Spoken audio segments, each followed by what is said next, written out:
నమస్తే. ఇన్నాళ్ళు నన్ను సపోర్ట్ చేస్తూ, ఎంకరేజ్ చేస్తూ మీ ప్రేమను నాకు అందిస్తున్న ప్రతి ఒక్కరికి కృతజ్ఞతలు.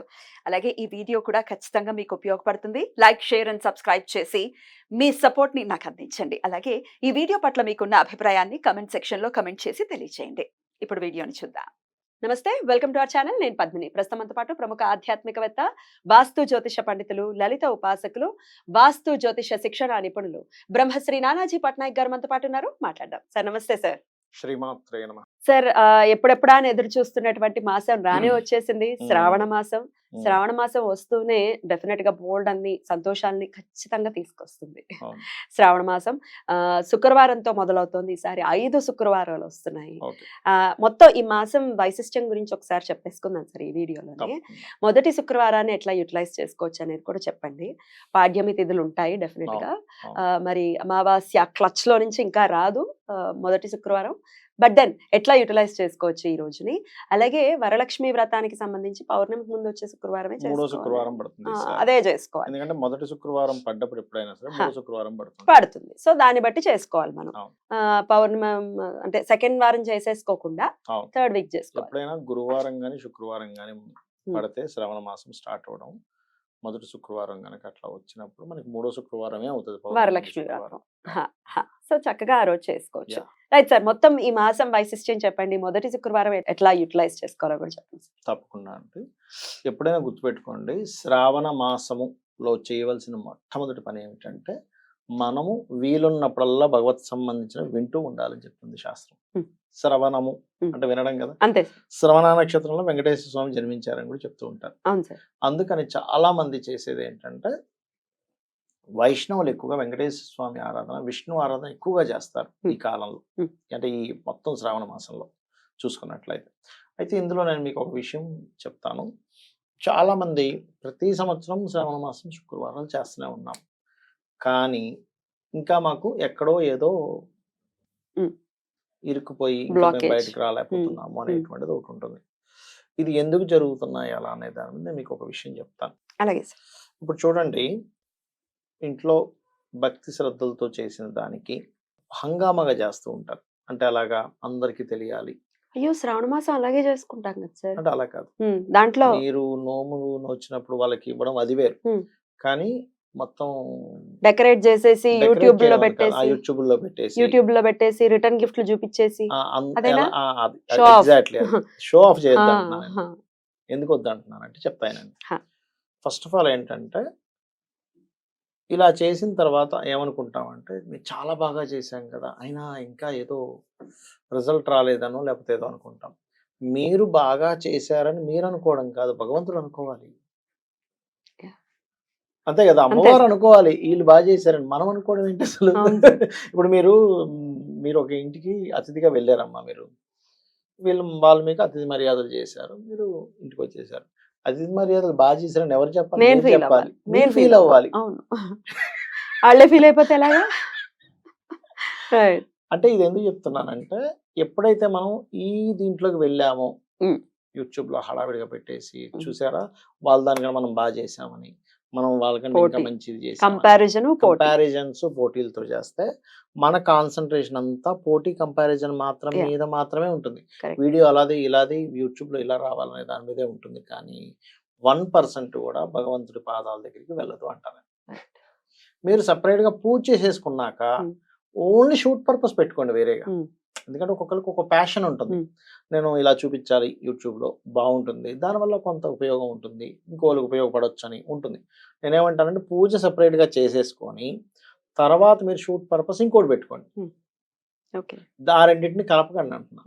కలపడం వల్ల వచ్చిన ప్రమాదం ఏమిటి అంటే మన కాన్సన్ట్రేషన్ ఎంతసేపు యూట్యూబ్ లోకి ఎలా వెళ్తుంది, కరెక్ట్, దాని మీదే ఉంటుంది. వ్యూస్ ఎన్ని వస్తాయి, లైక్లు ఎన్ని వస్తాయి, వేరే వాళ్ళ దాంతో కంపేర్ చేసుకున్న మంది ఎలా ఉంది, వీటి మీద ఉండడం వల్ల అసలుది పోతుంది అక్కడ.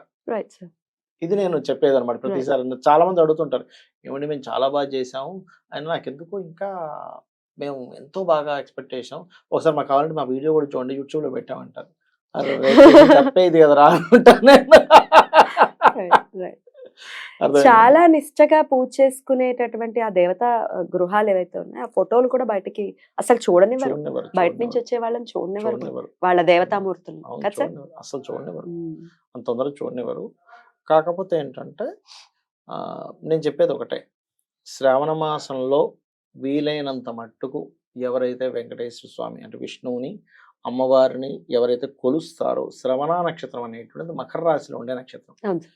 సో మకర రాశిలో ఉండేటువంటి నక్షత్రం ఏదైతే ఉందో అది మీ కర్మల్ని తొలగించేటువంటి మాసంగా కూడా చెప్తారు శ్రావణ మాసాన్ని. ఎందుకంటే కర్మకారకుడు ఉండేటువంటి ఉమ్, ఇది, అది సైన్ ఇది. ఉమ్, ఓకే. ఉమ్. సో అందుకని ఏంటంటే ఇక్కడ ఈ మాసం అంతా ఎవరైతే భక్తి శ్రద్ధలతో చేస్తారో ఫస్ట్ వాళ్ళకి తొలగిపోయేది కర్మ. అయితే అది ఎలా చేయాలి? ఇందులో కొన్ని జాగ్రత్తలు తీసుకుంటూ చేయాలి. ఏమిటది అంటే, అంటే నేను చాలా మంది చేస్తున్న మిస్టేక్స్ని, నేను కూడా స్వయంగా చేసిన మిస్టేక్స్ని అబ్జర్వ్ చేసుకుని చెప్తున్నా. ఉమ్, ఉమ్. చాలా మంది ఏం చేస్తారంటే పూజ గదిలో కూర్చున్నా కొంచెం ఒళ్ళు విరుచుకుంటారు. అస్సలు చేయకూడదు. ఓ. ఒళ్ళు విరుచుకోవడం, చేతులు మెటికలు చేతులు వేర్చుకో. మెటికలు విరుచు అస్సలు చేయకూడదు. అక్కడ వెంటనే కట్ అయిపోతుంది మీకు. బాగా ఇదిగా ఉంది, ఆ ఒక్క నిమిషం ఆగండి, ఇలా విరుచుకొని స్టార్ట్ చేస్తారు. ఉమ్, అస్సలు చేయకూడదు, తప్పది.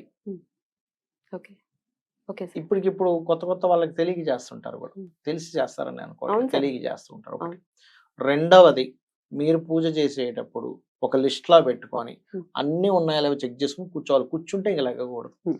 లేచారు అంటే ఇంకెప్పుడో తప్పనిసరి చంటి పిల్ల ఉంది పాపం ఏడుస్తుంది అంటే దట్ ఇస్ డిఫరెంట్ కేసు. కానీ ఉమ్. మీరు లేస్తూ కూర్చుంటూ మీరు పూజ చేశారంటే అయిపోయింది. దేవత వెళ్ళిపోతుంది అక్కడి నుంచి. బా.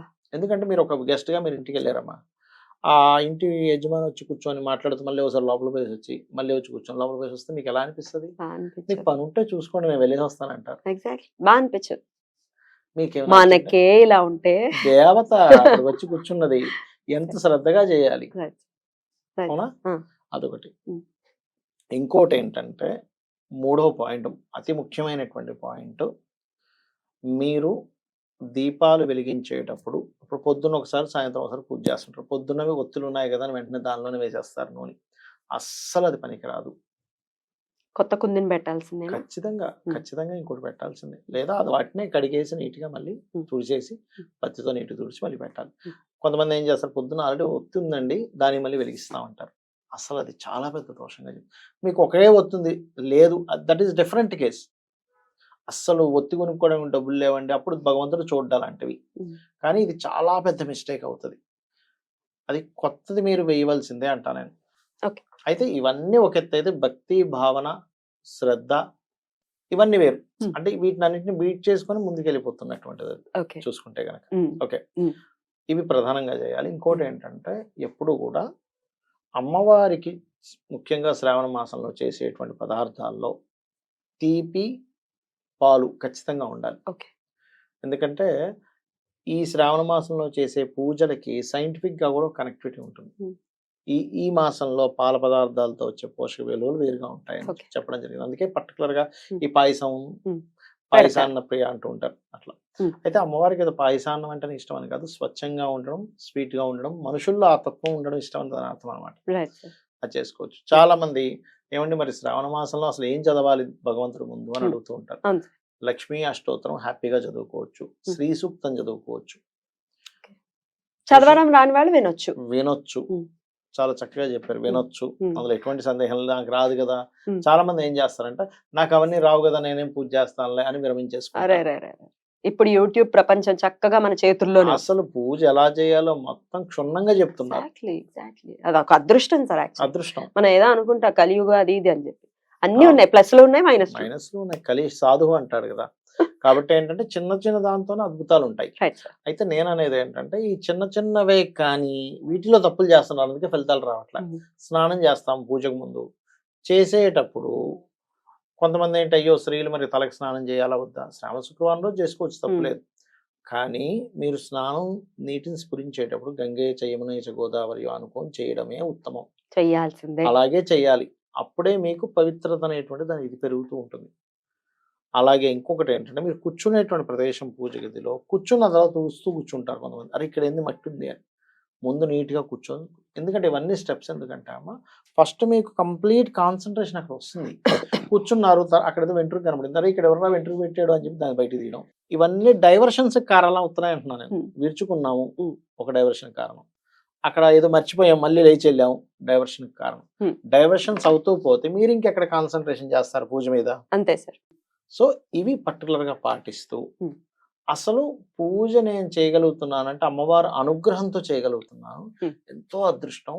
ఎందుకంటే ఏ జీవి కూడా ఇలా పూజ గదిలో పూజ చేయలేదు, అవును, ఇంపాసిబుల్, మనుషుడికి ఒక్కడికే అది సాధ్యం. కాబట్టి ఎంత అదృష్టమో అనే భావన కంప్లీట్ గా పెట్టుకోవాలి. ఆ భావనతో చేసి అమ్మవారికి భవనా మాత్ర సంతుష్టాయ నమః అనే నామం భావన కూడా మాత్రం సంతుష్టాయ నమః. అవును. చక్కగా భావనతో మనం అమ్మవారికి దగ్గర అవుదాం ఖచ్చితంగా. ఈ శ్రావణ మాసాల నుంచి మన జీవితాలు భవాని మారాలి. భావనాగమ్య హ. భవారణ్య కుటారిక హ. అంటే ఏమిటి? ఆ అమ్మవారిని భావనతో గనక మనం చేరగలిగితే, అరణ్యంలో అంటే ఒక నాగలితో దున్నేసినట్టుగా మన కష్టాలను కూడా తీసేయగలుగుతారు. అలా తీసేయాలి ప్రతి ఒక్కరి ఈ కష్టాలు. భవారణ్యం అంటే ఉమ్, మనం ఈ యొక్క అరణ్యంలో చిక్కుపోయాం అనుకోండి, మనం ఈ సంసారం అనే అరణ్యం దాని నుంచి తీసి పడేస్తుంది మనకు. beautiful, beautiful. దాన్ని అద్భుతం. బయటికి లాగగలుగుతుంది. చాలా బ్యూటిఫుల్ గా ఎక్స్ప్లెయిన్ చేశారు సార్. అలా లాగి పడేయాలి. ఈ సంసారం ఉండాలి సంసారంలో, కానీ ఎంతవరకు దాంట్లో ఉండాలి, మనసు ఎక్కడ ఇక్కడ ఉండాలి? ఏమవుతుందంటే మీరు అన్నట్టుగా మనం ఎక్కువ పెట్టేసుకుంటామండి, ఎక్కువ పెట్టేసుకొని అయ్యో ఇది ఎలాగా అది ఎలాగా, వాళ్ళ వరకు ఓకే, కొడుకుల వరకు ఓకే, మనవాళ్ళు మునిమన్న వాళ్ళు కూడా ఏదో చేసేసేయాలి అనే దీంట్లో మనల్ని మనం ఉద్ధరించుకుంటే చాలు. ఉద్ధరించుకుంటే చాలు. అసలు వాడు చూసుకుంటాడు ఉన్నవాడు. వాళ్ళ కర్మ బట్టి వాళ్ళు పుట్టారు, ఎగ్జాక్ట్లీ. సంబంధం లేదు అవన్నీ. Exactly. చాలా బ్యూటిఫుల్ గా ఎక్స్ప్లెయిన్ చేశారు సార్. కృతజ్ఞతలు. నమస్తే సార్. శ్రీమాత్రే నమః.